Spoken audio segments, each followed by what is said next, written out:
Ezequiel capítulo 7,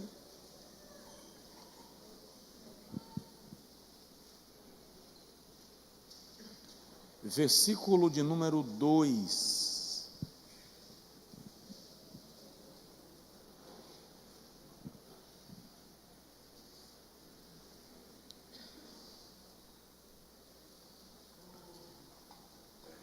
E tu, ó filho do homem, assim diz o Senhor Deus à terra de Israel: vem o fim vem sobre os 4 cantos da terra. Diga amém. Amém. Será que nós estamos vivendo no tempo do fim? Esta é uma pergunta importante. Em 1900 e antigamente, eu ainda era criança. Cícero Nogueira, um cantor muito conhecido do cenário evangélico brasileiro nos anos 80 e 90, cantou uma música que dizia: que bom seria se Jesus voltasse agora. No final do século passado, havia um adágio muito popular que dizia: 2000 inteirará, mas não passará. Ninguém aqui é dessa época, tudo bem, só eu. Eu lembro que as pessoas tinham pavor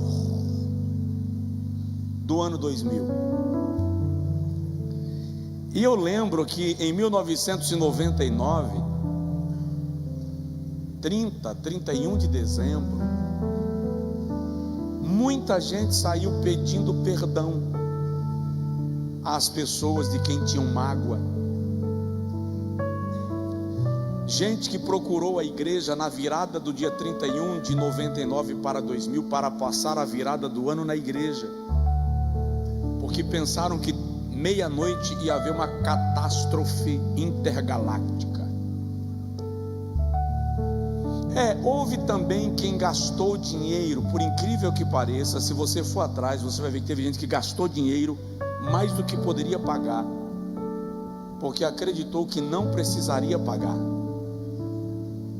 O mundo ia se acabar.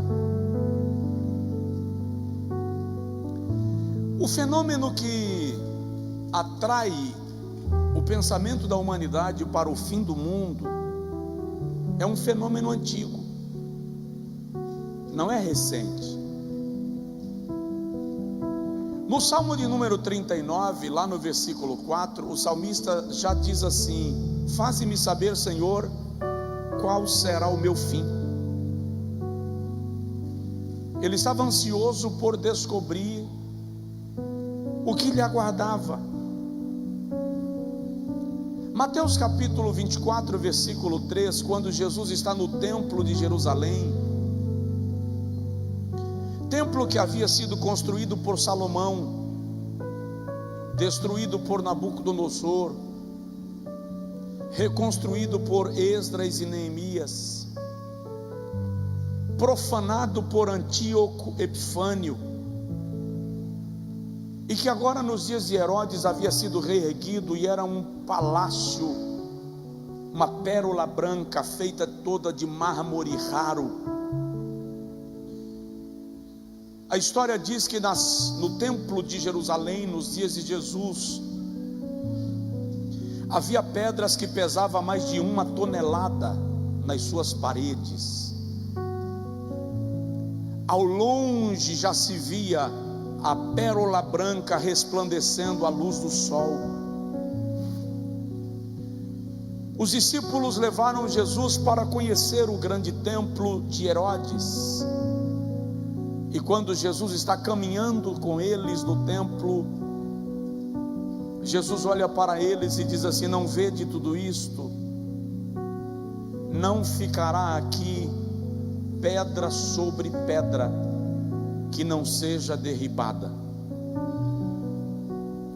Quando eles saem do templo, chamam a Jesus e dizem assim: Senhor, fala com a gente, explica para nós, que sinal haverá da tua vinda e do fim do mundo? Ou seja, já havia uma expectativa acerca do fim. Quando Jesus está prestes a ser assunto aos céus, em Atos dos Apóstolos capítulo 1, os discípulos outra vez o indagam e dizem assim: Senhor, é nesse tempo que tu restaurarás o reino a Israel? Então Jesus diz: não vos compete saber os tempos e estações que o Pai estabeleceu por seu próprio decreto, mas há uma expectação no coração deles acerca do fim. O apóstolo Pedro parece que aumenta esta agonia lá na primeira epístola, capítulo 4, versículo 7, quando diz assim: já é chegado o fim de todas as coisas. Esta expectação do homem pelo fim e do coração da igreja é tão intensa que, ao longo da história, em todas as épocas da história da igreja, houve o sentimento de que o fim já estava estabelecido, e as eras vêm se renovando e os fenômenos ganhando novas nuances, novas roupagens, de modo que no tempo que nós estamos vivendo, esta pergunta está se repetindo: já chegamos no fim? Primeiro, é importante lembrar aos irmãos, as pessoas fazem uma certa confusão quando elas entendem, Jesus diz assim: esse evangelho do reino será pregado a todas as gentes, e então virá o fim. Então as pessoas dizem: Jesus vai demorar a voltar, porque eu vi o pastor fulano na internet falando que tem X bilhões de pessoas que nunca ouviram falar de Jesus ainda, e Jesus só volta quando o mundo inteiro for evangelizado. Errado. Jesus não diz quando o evangelho da graça for pregado a todas as gentes, ele diz quando o evangelho do reino. O evangelho que a igreja prega é o evangelho da graça.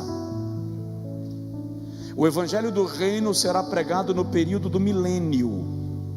Portanto, a igreja já terá sido arrebatada e já estará reinando com Jesus. Tá? Então, nós vamos chegar lá e nós vamos conversar sobre o evangelho da graça, o evangelho eterno, o evangelho do reino, para a gente compreender que há distinções das expressões. Mas voltando para cá,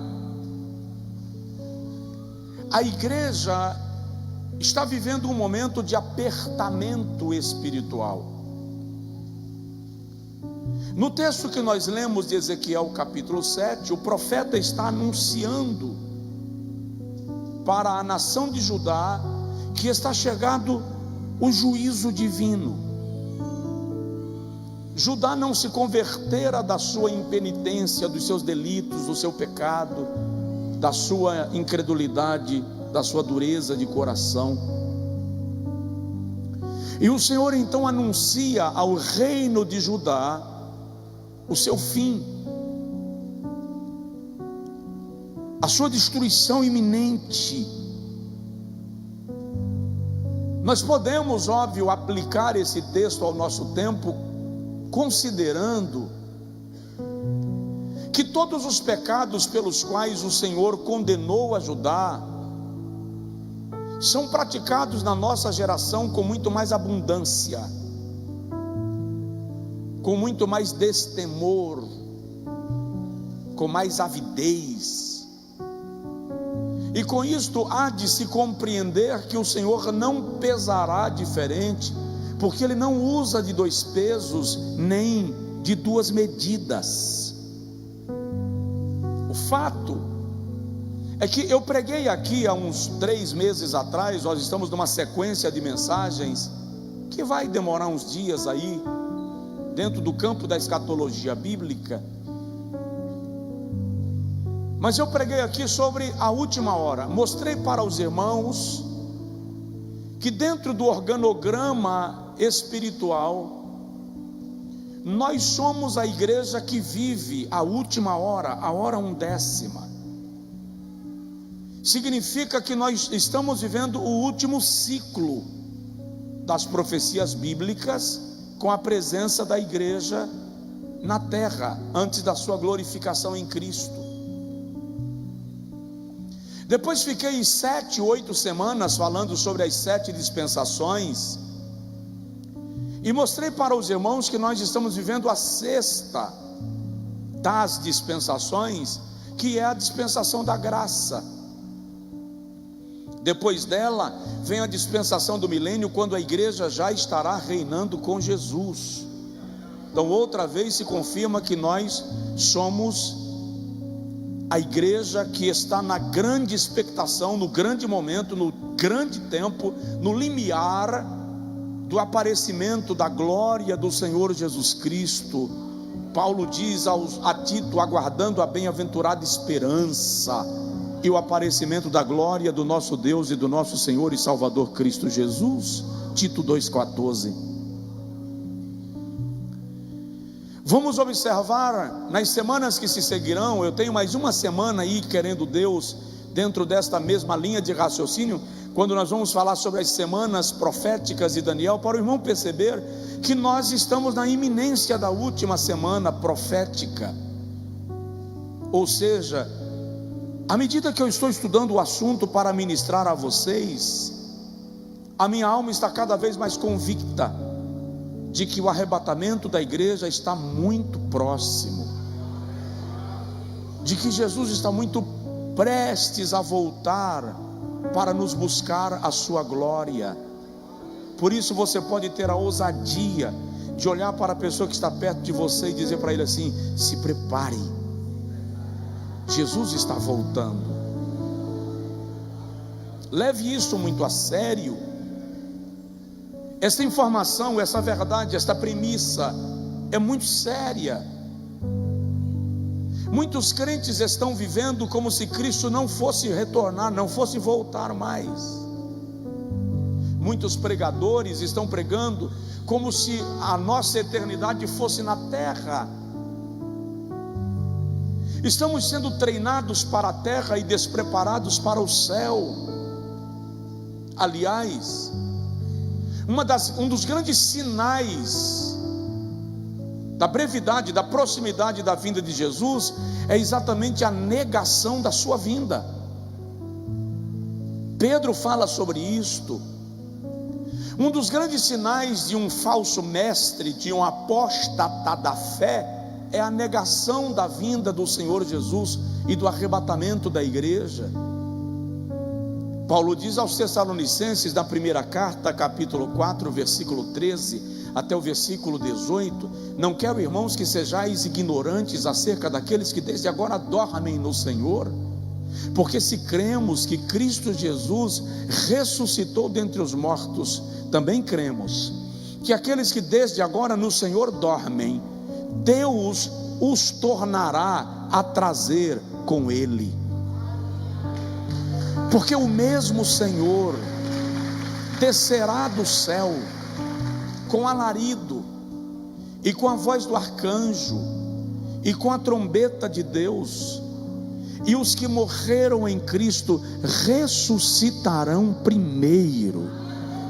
Depois nós, os que ficarmos vivos, seremos arrebatados juntamente com eles nas nuvens, ao encontro do Senhor nos ares.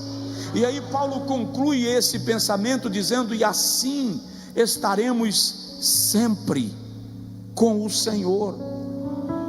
Esta é uma promessa. Entretanto, nós estamos vivendo sim o limiar do fim.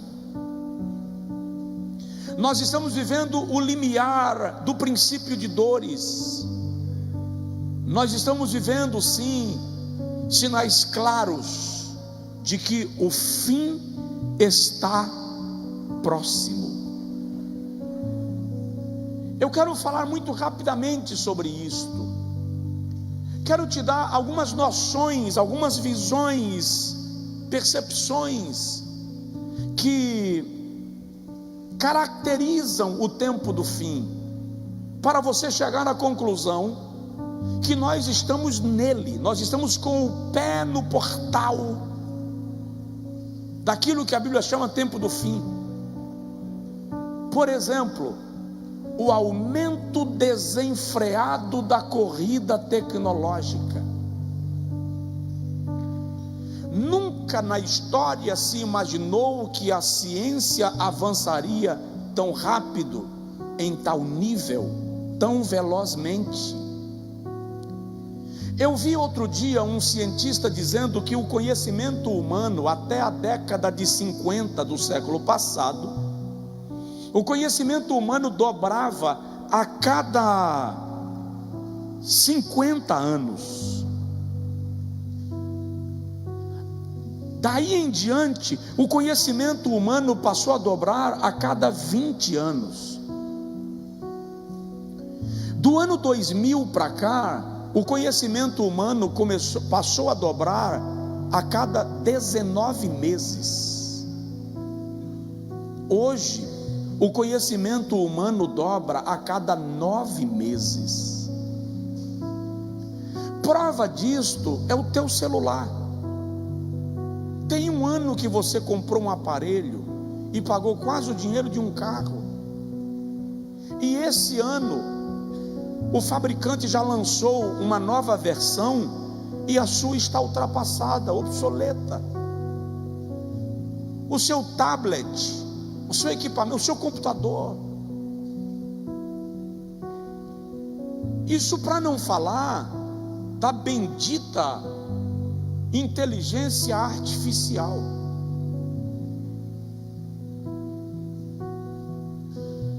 Para você ter uma ideia, esses dias li um artigo: atores de Hollywood ameaçando greve. Por quê? Porque a inteligência artificial vai conseguir produzir filmes de atores que já morreram com a sua voz, filmes novos. A inteligência artificial vai recriar a figura com a mesma voz, a mesma entonação, e vai encenar, contracenar e assim por diante. Um produtor musical me disse essa semana: cantores que já morreram poderão aparecer fazendo duplas com cantores que estão vivos, por meio da inteligência artificial. Capta o timbre, a entonação, as expressões verbais, coloca a música na inteligência artificial e aparece a voz do cantor já falecido, cantando em dupla com o cantor que está vivo. Como se o homem está buscando a imortalidade de algum modo e de alguma forma. Se ele não se tornar imortal, conseguindo driblar a morte, ele conseguirá driblar a realidade de que alguns já foram. Vai fingir que os que foram permanecem. A ciência se multiplicou. Um médico em Nova York, não faz muito tempo, do seu apartamento, fez uma cirurgia em um paciente internado em São Paulo. Por tecnologia, computação, inteligência, a tecnologia se multiplicou. Aquilo que na década de 90 era imagem de filme, era cinematográfico, hoje é real. Eu lembro que na década de 80 saiu um filme do ator X, e ele aparece falando com uma pessoa por uma tela, um telão. Aquilo era apenas uma ideia. Hoje Você vê as pessoas caminhando na rua, sorrindo sozinhas, com a mão estendida para o nada, conversando com alguém do outro lado do planeta. É porque a gente não percebe. Só a geração que ia no orelhão colocar ficha para fazer uma ligação sabe o que significa isto. Só a geração que ouvia fita cassete, aquilo engolia no toca-fita, que era uma tribulação, e quando terminava tinha que rebobinar, era uma batalha. Só essa geração sabe o que significa. Agora eu estou pregando para pelo menos 20, 30 nações ao mesmo tempo, sem sair da igreja onde eu sou pastor. Outro dia eu preguei numa conferência de pastores, sentado na minha casa, na minha biblioteca, uma conferência para milhares de pastores, com telões distribuídos em mais de 100 igrejas, e eu sentado na minha biblioteca pregando para eles. A ciência se multiplicou. Daniel, no capítulo de número 12 do livro que leva seu nome, versículo 4 diz: a ciência se multiplicará. No livro do profeta Isaías, capítulo 28, versículo de número 11, há um prenúncio do cativeiro sobre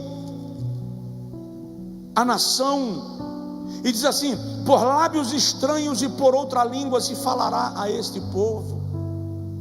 Embora a mensagem em sua aplicação direta esteja direcionada para uma tribo de Israel, a tribo de Efraim, alguns intérpretes aplicam esse versículo também à globalização, à transposição das fronteiras, ao acesso ao conhecimento, às muitas línguas, por lábios, por línguas diferentes, por línguas estranhas se falará a este povo. Eu já consigo pregar hoje, e o sistema tecnológico transformar minha pregação simultaneamente para o idioma que eu optar na transmissão. A ciência se multiplicou. Amós capítulo 8, versículo 12 diz: andarão de mar a mar. Você consegue hoje amanhecer no Brasil e anoitecer na Europa. Você consegue anoitecer na Europa e amanhecer no Brasil,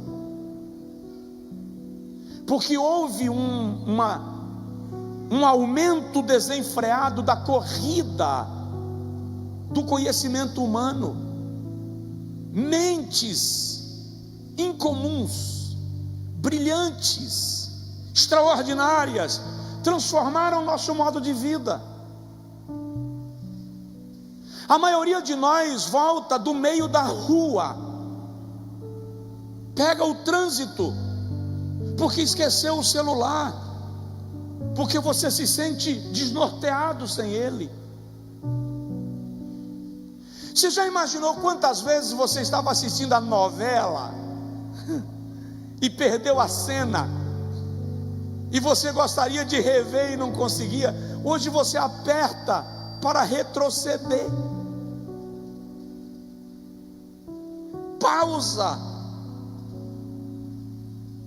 Já existe sistema que você consegue entrar no jogo de videogame e participar dele como um avatar.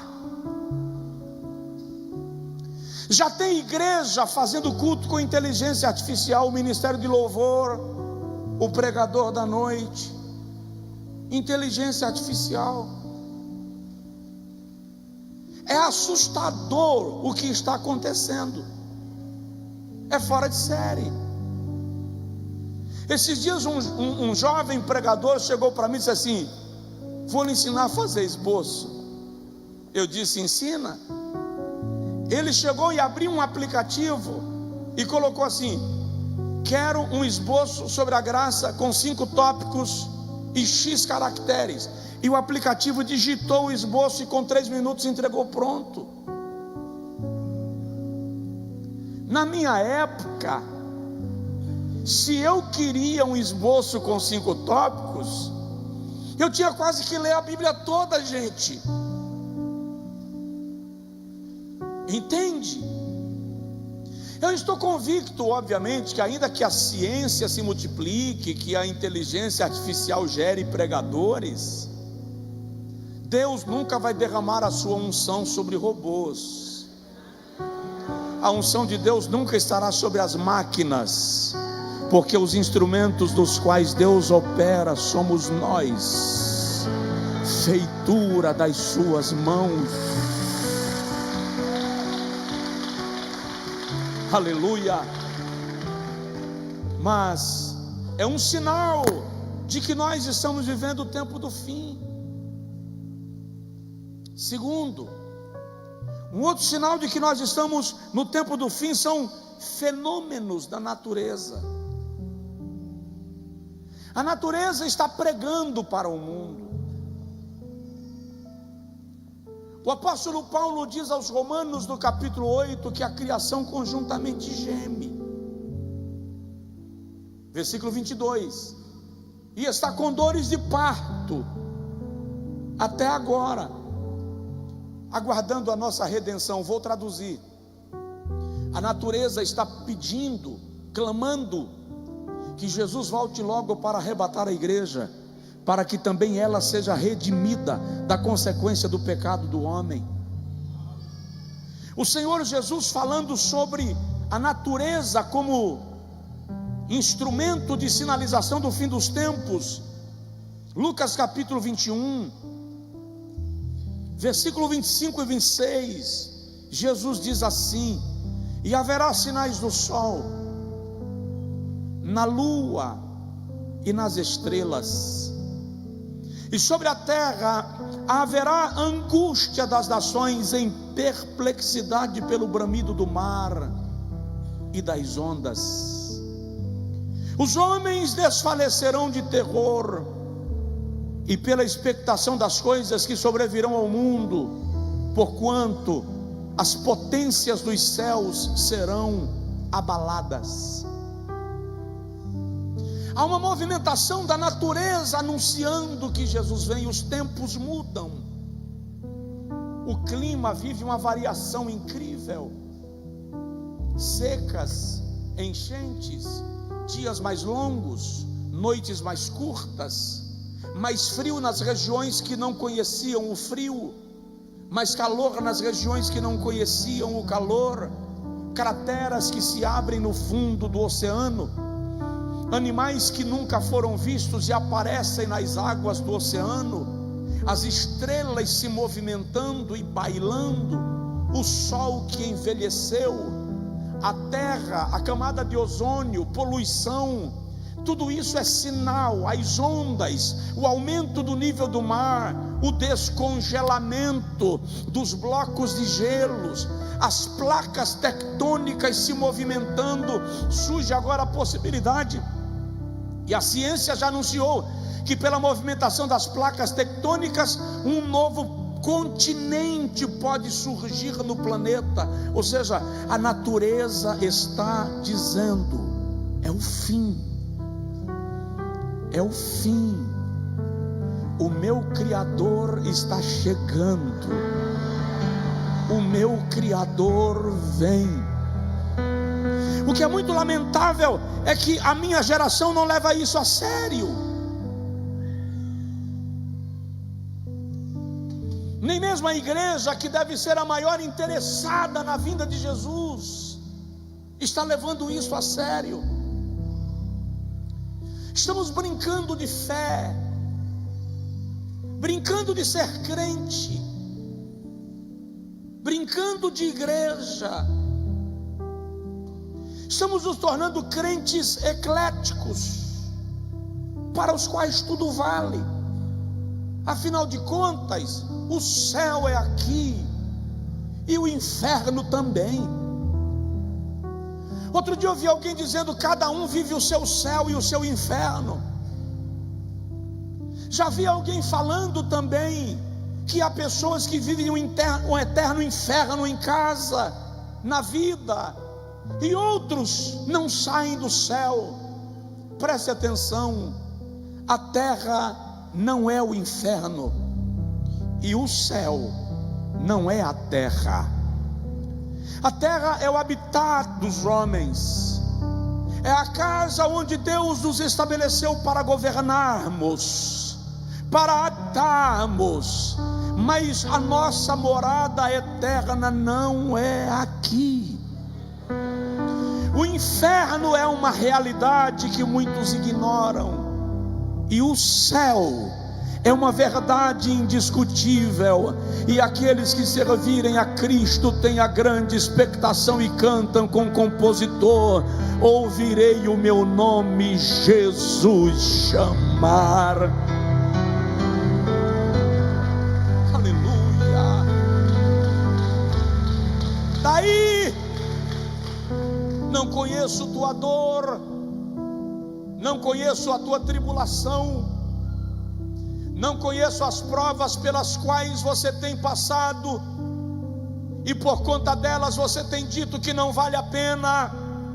Mas o apóstolo Paulo diz aos Romanos, no capítulo 8, versículo 18, que as tribulações desse tempo presente não são nem para se comparar com a glória que em nós há de ser revelada.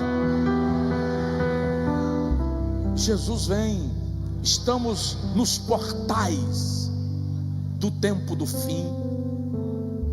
Terceiro, um outro sinal de que nós estamos na iminência do tempo do fim é a depreciação dos bons costumes. Moral, imoral e amoral já se confundem. A verdade se tornou relativa. O santo está sendo tratado como profano e o profano como santo. A Bíblia está sendo tratada como um livro ultrapassado, obsoleto, vencido. Já há pensadores da teologia que defendem que a Bíblia precisa ser reescrita, porque os seus valores já não se aplicam à nossa geração. Afinal de contas, na cabeça desta geração, a Bíblia é um livro que escraviza, a Bíblia é um livro que oprime, porque na cabeça deles, ser livre é não ter liberdade. Ser livre é se deixar aprisionar por Satanás e seus demônios. Ser livre é perder parâmetros de vida. O apóstolo Paulo, escrevendo aos Romanos, no capítulo 1, versículo 22 a 27, descrevendo a situação real de Roma nos seus dias, o apóstolo descreve a despadronização dos valores morais, e ele chega a dizer que tudo que de Deus se pode conhecer está manifesto na criação, tanto o seu poder, quanto a sua divindade, os seus atributos. Ele manifestou tudo nas obras criadas, para que os homens não tenham como se desculpar. O que Paulo está dizendo é: se você não quiser ouvir a voz do pregador, você vai ouvir a voz da natureza, porque a natureza vai declarar quem é o seu Criador e qual é o seu propósito. De repente Paulo diz assim: mudaram a glória do Deus incorruptível em semelhança da imagem do homem corruptível, de aves, de répteis. Aí Paulo começa a falar da idolatria, dos cultos do paganismo, e dentro dos cultos do paganismo Paulo descreve a imoralidade, as práticas comuns das orgias pagãs nos cultos de Roma, da Grécia, dos povos antigos, e que no nosso tempo estão sendo resgatadas como normais, como culturais, como aceitáveis. E eu lhe digo o que disse outro dia para um amigo: ninguém é obrigado a ser cristão, mas para aqueles que professam a fé cristã, esses são valores inegociáveis, esses são valores que estão explícitos, que estão fincados, que estão estabelecidos, que estão fundamentados, que estão arraigados nas Sagradas Escrituras. Pode rasgar a Bíblia. Essa semana na Suécia, um país tradicionalmente cristão, que agora se declara ateu, o governo autorizou a queima de uma Bíblia na frente da embaixada e a queima da Torá. Ora, queime-se as Bíblias, queimem-se as Bíblias, queimem-se as Torás. Mas é preciso lembrar que a lei de Deus, antes de ser gravada em papel, foi gravada em rocha, e rocha não pega fogo.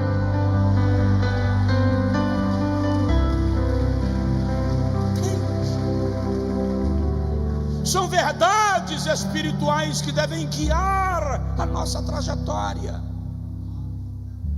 A igreja sabe que Jesus está vindo.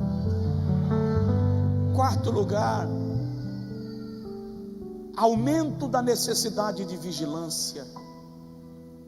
No tempo do fim, a nossa luz de alerta precisa estar acesa.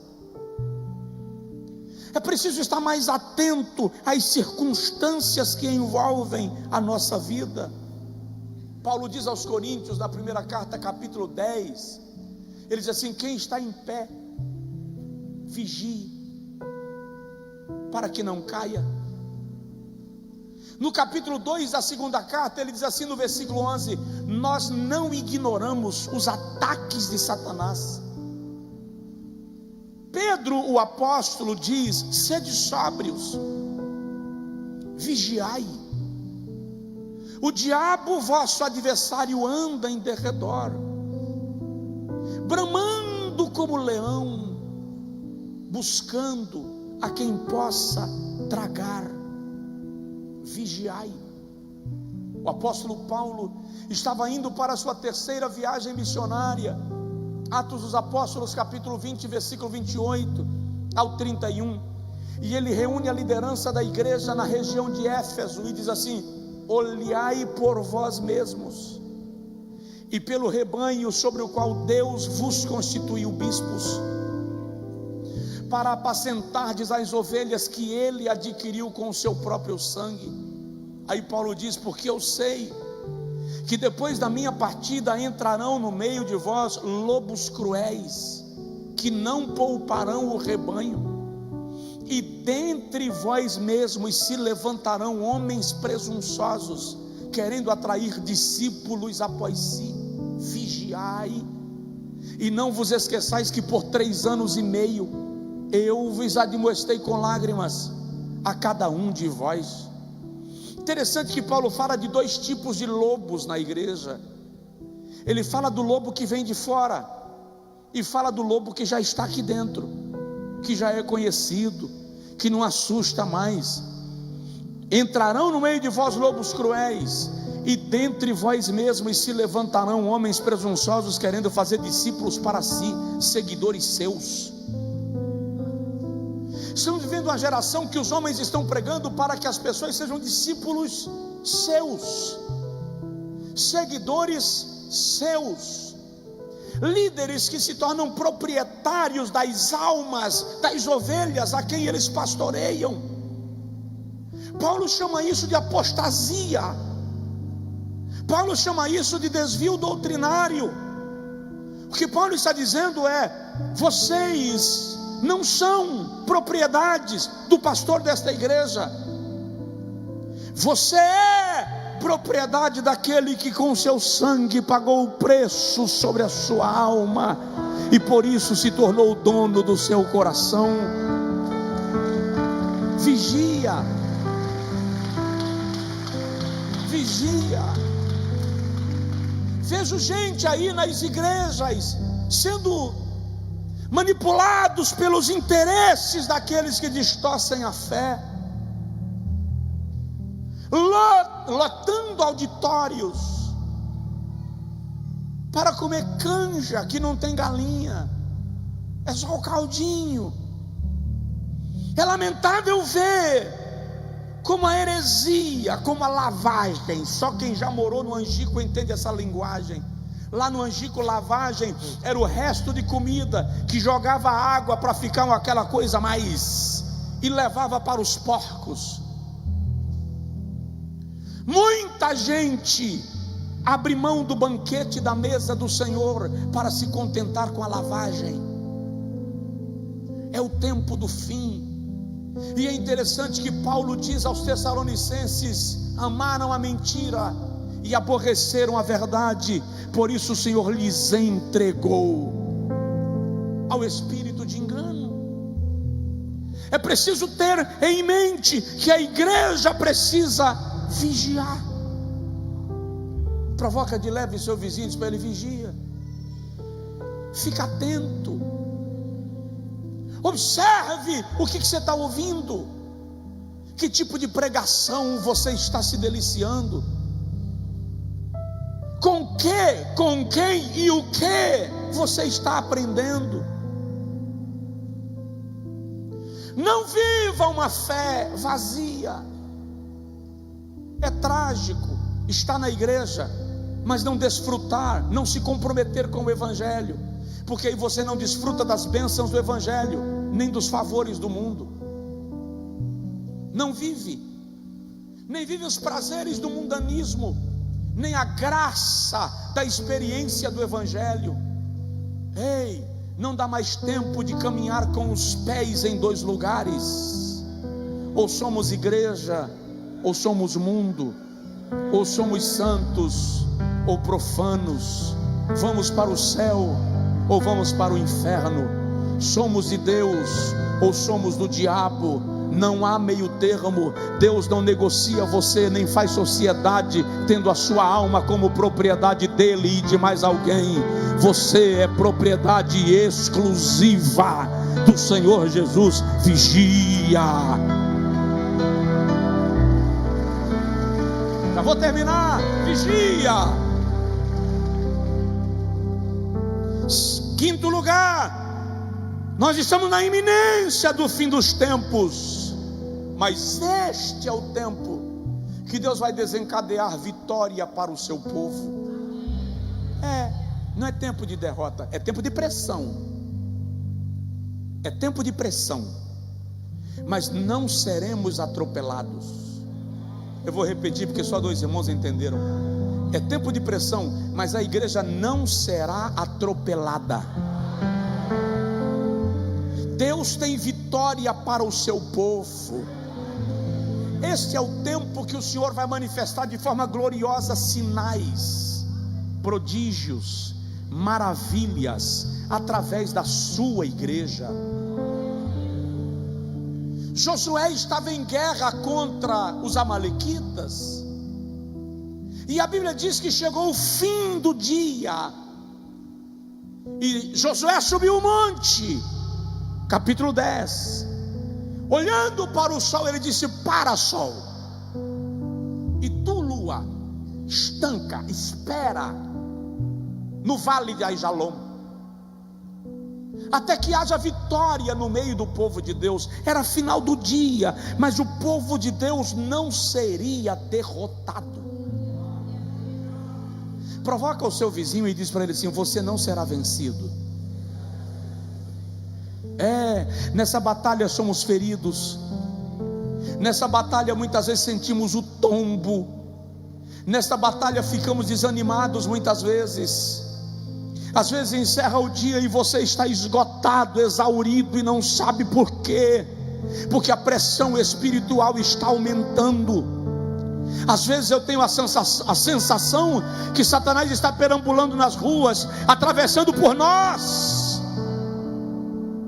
Alguém vai dizer que é exagero, mas aqueles que têm o mínimo de entendimento da dimensão do Espírito estão percebendo que muitas vezes a sensação é que os demônios estão cruzando por nós nas avenidas da cidade, mas você não será atropelado. Esse é o tempo que Deus está liberando sobre a sua vida, sobre a minha vida, sobre a sua igreja. Maior revestimento, maior autoridade, maior domínio, maior discernimento. Levante assim a sua mão pela fé e recebe esta palavra e seja cheio da autoridade de Deus.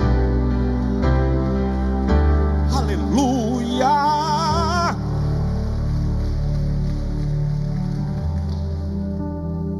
É tempo de vitória. Penúltimo lugar, este tempo do fim, segura lá que essa é para você. É tempo de enchimento do Espírito Santo. Enquanto nosso adversário se arregimenta para o tempo que ele vai agir livremente, enquanto governos e nações caminham com destino às suas mentalidades destruídas pelo próprio pecado e pela própria corrupção humana, Deus está preparando a igreja para este tempo. Deus está preparando o seu povo para o limiar do arrebatamento.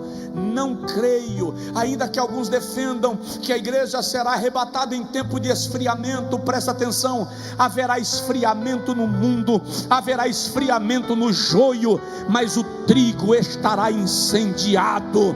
O fogo do Espírito vai queimar no coração daqueles que creem e esperam a vinda do Senhor.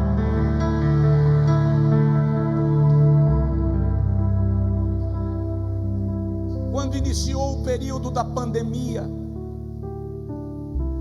eu vi muita gente dizendo que quando terminasse ia fazer fila nas portas das igrejas. As pessoas desesperadas buscando pela igreja. Eu disse a um pastor muito renomado e amigo, muito querido, ele tem idade de ser meu pai, e eu disse para ele: pastor, por uma razão X, e expliquei para ele a razão. Se esse negócio passar de 90 dias, nós vamos ter dificuldade de trazer as pessoas de volta para a igreja. Ele olhou para mim e disse: ô nego, deixa de ser profeta do caos. Eu disse: não, eu não estou sendo profeta do caos. O que eu estou vendo é Deus sacudindo a figueira. E quando eu era menino eu ouvia muito isso: Deus vai balançar a figueira. Quem já ouviu essa expressão? Os crentes da minha geração ouviram isso: Deus vai balançar a figueira. A figueira balançou, querido.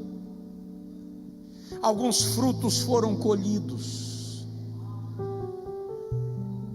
outros frutos simplesmente caíram. Por quê? Porque estavam, como nós chamamos lá na roça, becos, mermados, bichados. E outros frutos permaneceram firmes no caule, porque não está na hora de ser colhido e não estão atacados pelo verme. O que nós estamos vendo hoje é o Senhor adubando a figueira, e frutos novos começarão a brotar, brotos novos começarão a brotar, plantas novas começarão a surgir em torno da figueira. O Espírito de Deus está regando a planta, o Espírito de Deus está regando a igreja. Se prepara, olha o que eu vou dizer: pessoas aceitarão a Jesus como Salvador, desviados serão visitados na madrugada enquanto dormem. Pessoas vão chegar na igreja no meio do culto, não vão esperar o apelo, vão ajoelhar na frente entregando a sua vida a Jesus.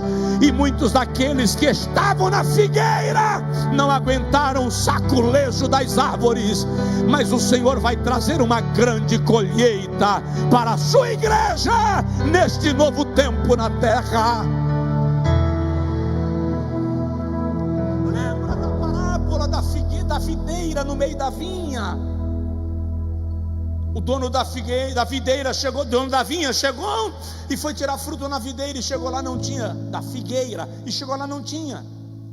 E ele disse ao lavrador: corta esta figueira, porque que ela ainda ocupa espaço no meio da vinha?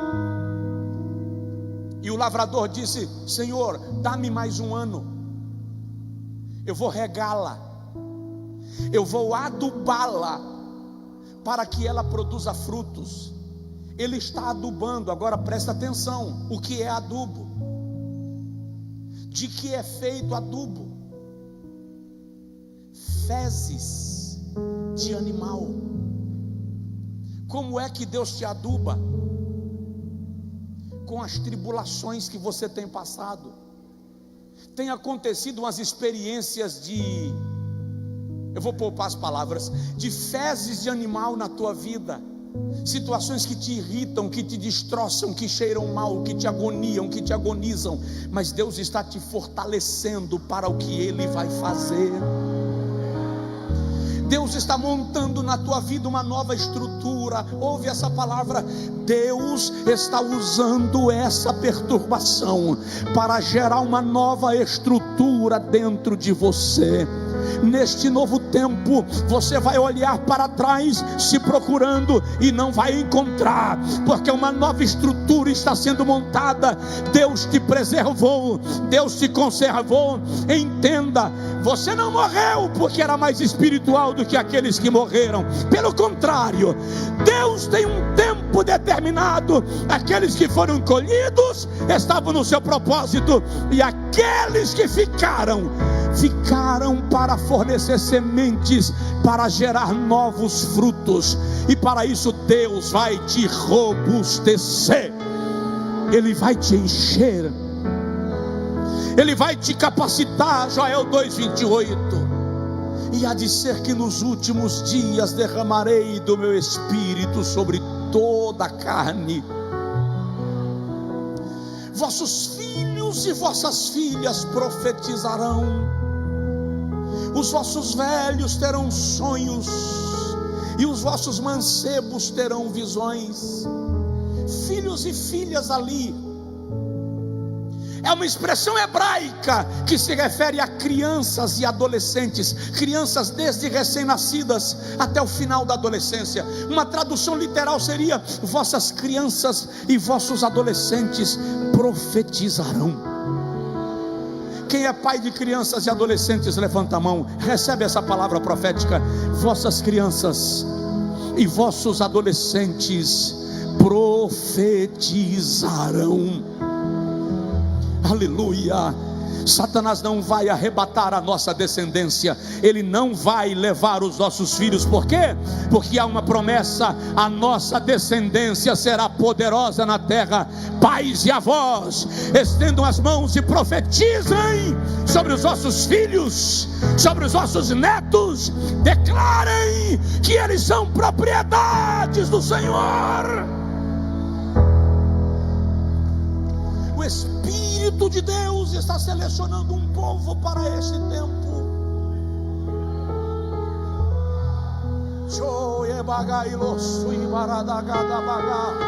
O Espírito de Deus está marcando um povo para esse tempo. O Espírito de Deus está fazendo uma seleção de elite para esse tempo. A sua igreja será revestida. A nossa geração não viu ainda o derramar que o Senhor está por fazer na sua igreja. Nós temos a experiência de avivamentos em focos, em lugares específicos, mas o vento do Espírito vai varrer a terra, vai passar sobre a igreja, e vai haver, aleluia, Ele vai edificar, vai erguer na igreja homens e mulheres revestidos de poder. Olha o que eu vou te falar, olha o que eu vou te falar. O Espírito me autoriza a dizer: o lugar que Deus vai te usar não vai se restringir ao púlpito. Você vai ficar cheio do Espírito no teu escritório, você vai ficar cheio do Espírito na sala de aula, você vai ficar cheio do Espírito em cima do andame de pedreiro, dirigindo Uber, você vai ser revestido. Esse é o tempo que a glória não dependerá do templo, a glória não dependerá do púlpito, a glória não dependerá da credencial. A glória de Deus vai encher aqueles que aguardam a sua vinda.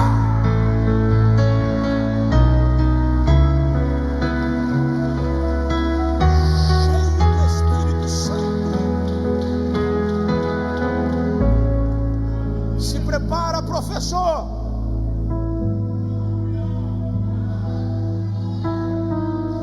Deus vai te fazer necessário. Se prepara, médico, médica, Deus vai te fazer necessário. Enfermeiros, engenheiros, empresários, Deus vai te tornar necessário. Como assim, pastor? Não estão tirando a Bíblia das câmaras de vereadores, das assembleias legislativas, dos tribunais? Não se preocupa. Na hora certa Deus vai te fazer necessário. Vai chegar o momento que os problemas surgirão lá, e eles vão perceber que a caneta do juiz não resolve, a caneta do desembargador não resolve, a caneta do ministro não resolve. Se nada resolve, vai ter que dizer o que resolve. Cadê aquele irmão lá que ora? Cadê aquela pessoa lá que diz que é cristão? Deus vai te tornar necessário.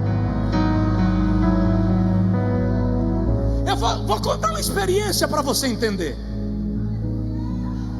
Alguns anos atrás eu estava vindo dos Estados Unidos da América. Durante o voo, na madrugada, um aviso: se tiver um médico no avião, por favor, se apresente. E a comissária anunciou isso umas 3 vezes. Eu estava na cabine de trás, quase no fundo, mas eu ouvi o ruído lá na frente, o rosnar. Quando eu ouvi, eu pensei comigo: isso não é assunto para médico. Anunciou novamente. Chegaram lá algumas pessoas, não sei se eram médicos, mas não resolveram. E o rosnado continuou. E eu me levantei, fui lá à frente, falei com a comissária: eu poderia me aproximar? Ela disse: o senhor é médico? Eu disse: não, senhora. E o que o senhor pode fazer? Eu disse: se você me permitir aproximar, talvez eu possa ajudar. Como os outros já tinham aparecido e não resolveram, ela cedeu. E eu ajoelhei, a mulher estava caída, deitada entre os assentos. E eu apenas ajoelhei com muita dificuldade, cheguei no ouvido dela e disse assim: entrou numa pessoa no avião errado. Eu estou lhe ordenando em nome de Jesus Cristo, sem barulho, saia dela, na autoridade do nome de Jesus.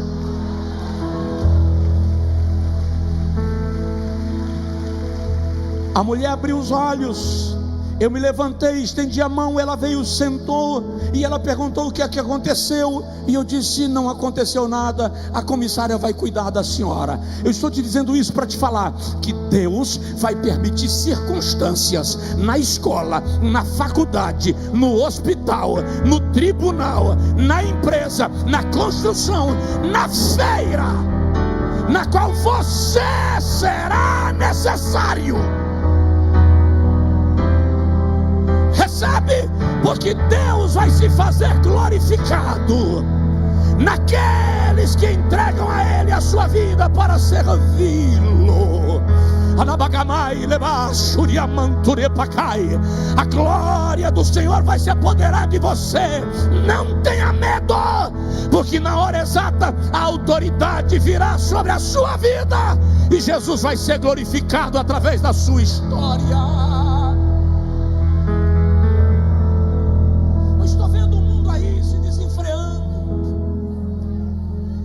Estou vendo os inimigos da fé cristã achando que estão crescendo, se ufanando. E eu estou lembrando daquilo que Deus disse a Davi. Eu falei esses dias aqui, quando os filisteus invadiram Jerusalém, e Deus disse a Davi: foge, se esconde atrás da floresta dos balsameiros. E Davi ficou lá escondido, e os filisteus achando que tinham tomado conta da cidade.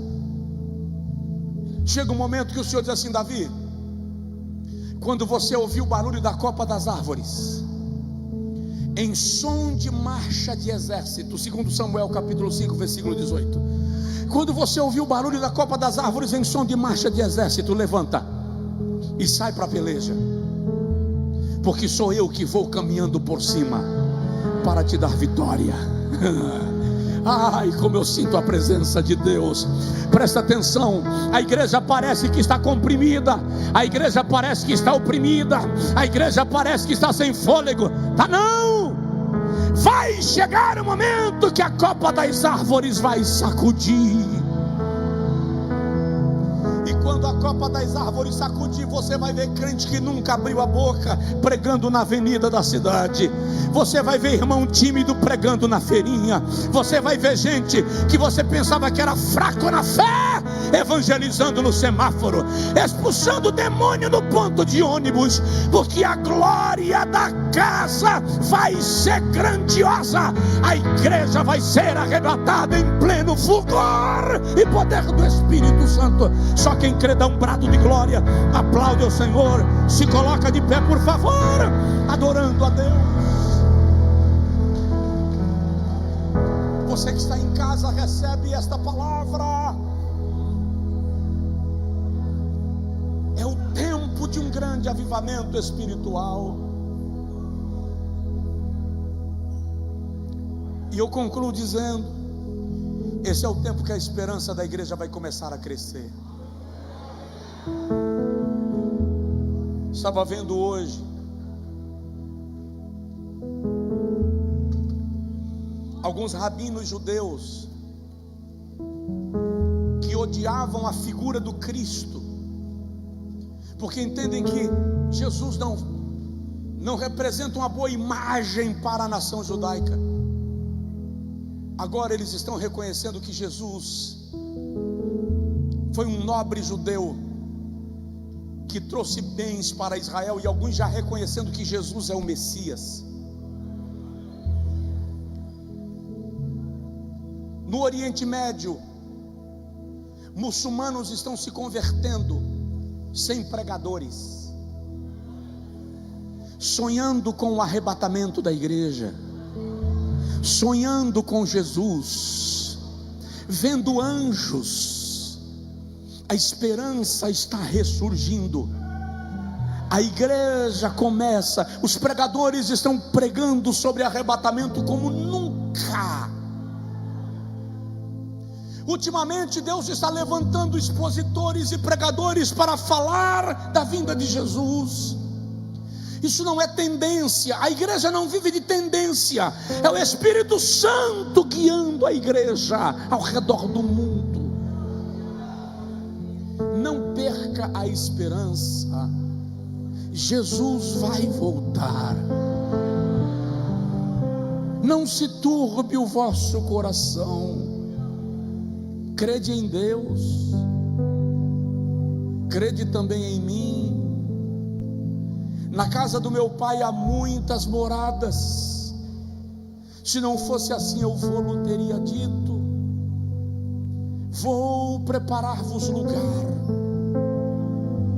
e quando eu for e vos preparar lugar, virei outra vez, e vos levarei para mim mesmo, para que onde eu estiver, estejais vós também.